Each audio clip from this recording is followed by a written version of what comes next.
sekali lagi harus saya berikan koridor bahwa saya tidak dalam rangka peduli dengan Demokrat, SBY atau AHY, itu di luar konteks. Dan saya juga tidak peduli dengan Pak Muldoko. Saya juga tidak terlalu mengenal, hanya beberapa kali ketemu, dan bagi saya tidak menarik, harus saya kenal. Concern saya hanya dua. Yang pertama adalah saya concern terhadap kita harus menjaga yang namanya fatsun politik atau etika politik di tanah air ini. Yang kedua, sahabat Indonesia sudah tahu semua bahwa saya sangat peduli dengan imbasnya terhadap Presiden Jokowi. Nah, ini saya mulai dengan paparan singkat saya bahwa kalau yang terjadi di Partai Demokrat itu dilakukan oleh Muldoko atau siapapun, tapi orang ini tidak masuk dalam kabinet Pak Jokowi, saya mohon maaf tidak peduli. Karena itu bagi saya Partai Demokrat, mungkin teman-teman sudah sering melihat postingan saya atau tulisan saya, termasuk partai yang sering saya kritisi. Nah, problemnya adalah Pak Muldoko ini ada di lingkaran terdekat Presiden. Ini yang saya sayangkan. Ini berkali-kali saya sampaikan bahwa apapun yang dilakukan oleh Pak Muldoko itu pasti berimbas kepada Presiden. Pak Muldoko boleh bertua-tua, berbusa-busa ngomong bahwa jangan libatkan Pak Jokowi, jangan libatkan Presiden. Itu kan sangat kekanak-kanakan dan omongan yang bagi saya tidak dewasa dan tidak major. Begini Bapak Ibu sekalian, di Indonesia ini jabatan seseorang pasti melekat dengan perilaku individu yang bersangkutan. Nah, ini menurut saya Pak Muldoko ini bermain api. Problemnya adalah yang pertama dia bukan kader Demokrat gitu ya, kemudian melakukan sesuatu dan manuver-manuver dan akhirnya sekarang jadi ketua KLB Demokrat.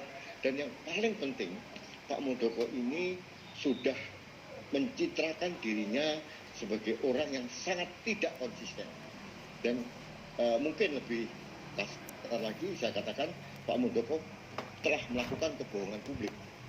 Bapak Ibu sekalian mungkin masih ingat pada awal gonjang-ganjing Partai Demokrat itu kira-kira sebulan yang lalu, pada saat AHY menembakkan peluru yang nyasar ke istana, Pak Muldoko dengan gegap gempita tapi dengan normatif menolak bahwa dia tidak terlibat, tidak tahu menau, dan itu terjadi terus-menerus.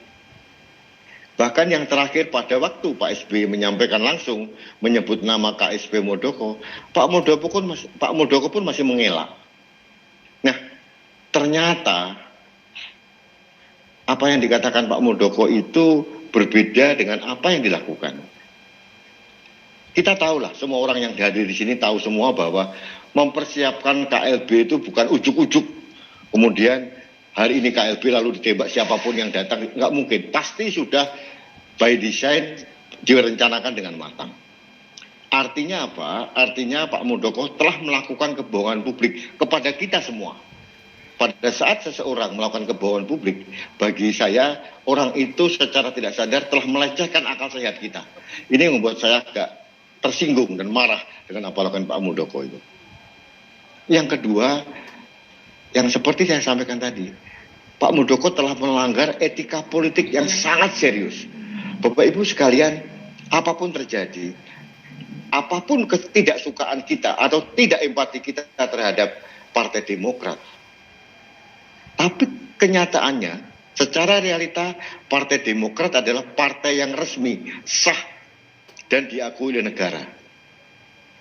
Bahkan mempunyai perwakilan di parlemen, mengikuti pemilu, sah tercatat di negara. Bagaimana mungkin partai yang sah, legal, diakui oleh negara tiba-tiba diserobot begitu saja oleh orang luar. Jadi sangat tidak masuk akal bagi saya.